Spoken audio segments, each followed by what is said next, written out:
En revenant sur la constable 728, évidemment, la déontologie ne fera absolument rien pour résoudre ces problèmes. Ce que j'aimerais, et a été conseillé ceci, a été conseillé par 2 avocats, un juge, que les personnes qui ont été flouées d'une manière pas monétaire, mais qui ont eu préjudice avec cette grosse cochonne, la constable 728, qu'on ne devrait plus appeler jamais constable, qu'on devrait tout simplement décalisser de la police. Elle n'est pas digne d'être dans la force constabulaire.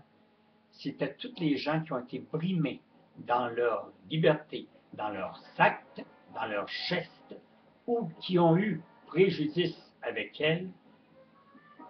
Prenez les procédures qui s'imposent, qui veut dire les mises en demeure, et aller en action, allez prendre des grosses actions, vous aurez gain de cause avec tout le dossier que cette femme a, et en surplus avec tous les témoignages qu'il y a eu, évidemment, sur les grands écrans des médias, surtout Radio-Canada, qui ont mis ça à jour, mais il y a TVA et bien d'autres médias qui se n'en ont emparés.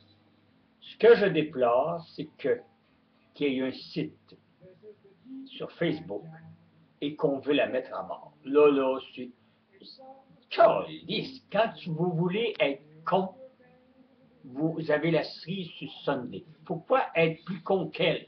On ne peut pas être plus con qu'elle. Alors donc, la personne qui a mis sur Facebook une page et qui, après ça, est remplie de commentaires désobligeants, on va la mettre à la mort, puis c'est ci, puis c'est ça. Hey, là, vous dépassez l'entendement. Ce n'est pas ça du tout.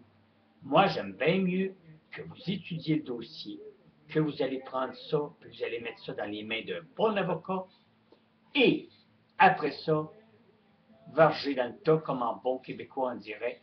Et comment que vous prenez des mises en demeure de millions, s'il faut 200 000, c'est à votre guide, c'est votre médecin, pas médecin, mais votre avocat qui vous conseille, qui va tout vous dire ce qui en est là-dessus.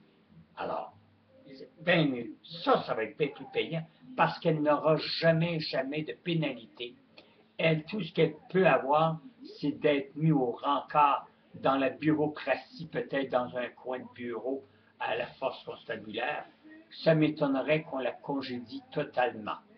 Alors, pour la punir, vous avez juste à prendre les mises en demeure qui s'imposent et je vous le dis, ceci vient de 3 avocats, des personnes très bien placées dans les dossiers. Et en fin de semaine, il y en a qui ont déjà délibéré et qui vont prendre le dossier en charge de certaines personnes que je connais à Montréal, qui ont été, et même à Québec, qui ont été brimées par les policiers. Dans ce temps-là, vous prenez les mises en demeure. Parce que si vous allez en déontologie et que vous procédez dans le processus, vous allez vous perdre dans l'enrouage, dans l'engrenage, dans la crasse bureaucratique de ce qu'on appelle la déontologie.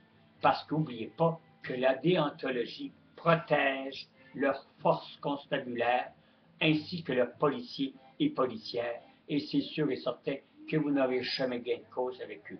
Mais si vous prenez un bon analyste, un bon juriste, un bon avocat qui prend la cause en sérieux, laissez-moi vous dire que cet enfant-là, parce que ce n'est pas un enfant, j'y vais à face, j'ai juste envie d'y sauter dessus, mais la violence, ça donne quoi? Moi, je suis persuadé que papa l'a peut-être forcé un peu à devenir policière. Oui, je sais, j'ai du courrier. Et devenir policière, et ça ne veut peut-être pas être en tant que tel. Tu sais, là, elle n'avait pas, comme on appelle, la fonction, l'âme d'un bon policier. Être policier, être ambulancier, être garde-malade, être ci ou être ça, il faut avoir l'âme pour faire notre métier. Cette femme-là ne l'a pas du tout, ce n'est que de la méchanceté. Alors, agissez en conséquence, soyez aussi méchant qu'elle a été, et surtout, faire perdre la réputation de trop nombre de policiers qui méritent beaucoup mieux qu'avoir une crapule comme elle, une grosse torche comme elle, appelez-la comme vous voudrez, ça jase dans les chaumières, je répète ce qui a été dit, ce qu'on m'a dit et ce qu'on m'envoie, on vient juste de m'envoyer un email de moment que je vous parle. Alors, ils sont bouleversés de ça. Moi, je vous donne le conseil, les mises en demeure, c'est ce qu'il y a de mieux.